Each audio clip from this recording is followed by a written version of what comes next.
The Ronaldo penalty theory. They say penalties don't count? Tell that to the Juventus fans in 2018. 93rd minute. Champions League quarterfinal. A bicycle kick had already stunned Turin. Then CR7 steps up for the penalty. The entire stadium screaming, Buffon trying to psych him out. Boom. Top corner. That's not stat padding. That's rewriting history when the pressure is highest. The greatest don't just take penalties. They own moments. The Messi walking theory. Watch Messi walk against Real Betis in 2019. For 89 minutes he strolls, then in one burst he chips the keeper from 25 yards while falling. That's not laziness, it's a python conserving energy before the kill. Remember Getafe 2007? He walked past 5 defenders like they were training cones. The truth? While others waste energy, Messi studies the game in 4D, then execution. The big game ghost theory. Some players shrink when the lights are brightest. Remember Torres in the 2012 Champions League final? Open net at the Camp Nou, and he skies it. Contrast that to Drogba that same night, bullied defenders all game, then buried the header when it mattered. Or look at Higuain in World Cup finals versus Mbappe. Pressure doesn't lie. It separates legends from footnotes. The Mourinho third season curse.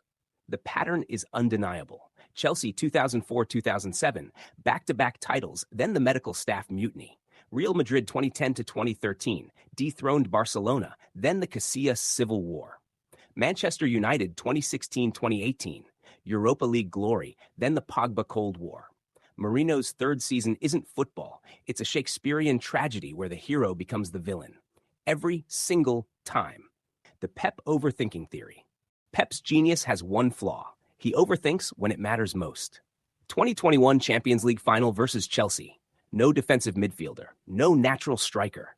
Just 90 minutes of sideways passes against Tuchel's parked bus. Or remember Lyon 2020? Changed a winning system and got embarrassed. The irony? His simplest teams, 2009 Barca, 2018 City, were his best. Sometimes football needs less Einstein, more street smarts. The homegrown hero bias. English pundits called Rashford's goals passion, but labeled Aguero's as just clinical. When Trent Alexander-Arnold makes a mistake, it's learning. When Cancelo does, it's unprofessional. This bias shapes careers. Just ask Harry Kane versus Romelu Lukaku. Same stats, very different narratives. Loyalty is beautiful, but hypocrisy? That's the ugly truth. The FIFA cover curse. Hazard 2019, cover star in August, injured by September. Kaká 2009, Ballon d'Or winner, career derailed by injuries. Even Mbappe had his worst season post-cover in 2022. Some call it pressure. Others blame EA Sports' dark magic. But when Rose, Neymar, and Sterling all suffered the same fate, that's not coincidence. That's a hex. The Golden Boy trap Pato was supposed to be Brazil's next R9. Anderson was the new Ronaldinho. Renato Sanchez? Future Ballon d'Or. Instead, they became cautionary tales. The Golden Boy Award is like Icarus's wings. The higher you fly, the harder you crash. Only Messi escaped the curse because he wasn't the next Pelé. He was the first Messi. The underdog's bite. Greece 2004, Leicester 2016, Morocco 2022. Football's magic lives in these stories. Why? Because big teams rotate. Small teams play like it's D-Day. Remember Alcorcon humiliating Real Madrid 4-0? Or Wigan's FA Cup miracle? The underdog doesn't just compete, they weaponize belief. And when David's slingshot hits, the world cheers. The spotlight paradox. Shevchenko was a god at Milan, then Chelsea's spotlight broke him. Coutinho tore up Liverpool, but Barcelona's glare left him shattered. Even Pogba, world-class at Juventus, lost at United. Some players need to be the orchestra, not the soloist, because pressure doesn't just test talent, it exposes mentality. The Barcelona DNA test. Coutinho arrived as Liverpool's magician and left as Barca's ghost. Griezmann won the World Cup, but looked lost at Camp Nou. It's simple. If you didn't grow up drinking from La Masia's fountain, you're playing in a foreign language. Even legends like Ibrahimovic failed, because Barca doesn't buy players, it breeds them. The next Messi curse. Bojan was supposed to be Messi 2.0, until the pressure broke him at 19. Gio dos Santos had Maradona's blessing, then became a lone army soldier. Even Ansu Fati's career stalled under that unbearable weight, because there's no next Messi, just victims of impossible comparisons. The international hangover. Neymar returns from Copa America limping. Mo Salah's AFCON tears fuel his Liverpool slumps. While European stars rest, South American and African warriors battle through jet lag, political protests, and 120-minute wars. Then we wonder why they're always injured for clubs. The Ronaldo haircut effect. 2014, blonde streaks before the UCL final hat trick. 2018, man bun for the Juventus bicycle kick. 2022, skin fade before the Manchester United comeback. Coincidence? Or does the barber's chair unlock his final form? Ronaldo doesn't get haircuts. He activates cheat codes. The goalkeeper roller coaster. One season, Onana's the modern Neuer. Next season, every shot slips through. Remember Karius after Kiev? Or De Gea's post-Ferguson struggles? Goalkeeping isn't a position, it's psychological warfare. Today's hero becomes tomorrow's scapegoat before the grass stains dry.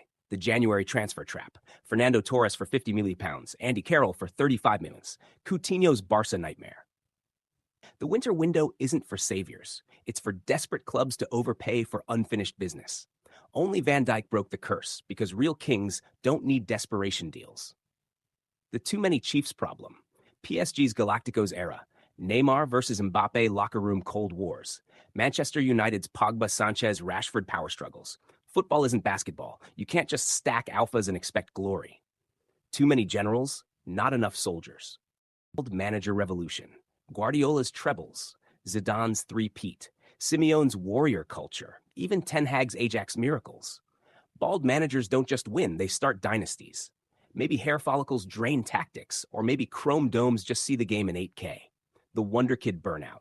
Freddie Adu was on Letterman at 14. Jack Wilshere broke through at 16 and broke down at 24. Martin Odegaard went from team captain to Real Madrid cast-off before finding his path. Early hype isn't a blessing, it's a time bomb. The small club king. Michu scored 18 goals for Swansea, then vanished. Payet tore up West Ham, then flopped at Marseille. Some players need to be the main character. Put them in a squad of stars, they become background noise. The late bloomer surprise. Drogba didn't explode until 26. Jamie Vardy was in non-league at 25. Luka Modric was a Tottenham flop before becoming Real Madrid's brain. Football isn't just for wonder kids, it's for those who refuse to stop evolving. The WAG distraction. Remember when a certain English winger's form dipped after dating a pop star? Or when a Brazilian star's Instagram became more famous than his football? Talent needs oxygen. And some relationships suffocate it. The one-hit wonder. Amr Zaki scored 10 and 12 for Wigan, then disappeared.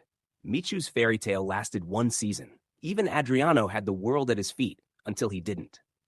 Football loves a Cinderella story, until midnight strikes.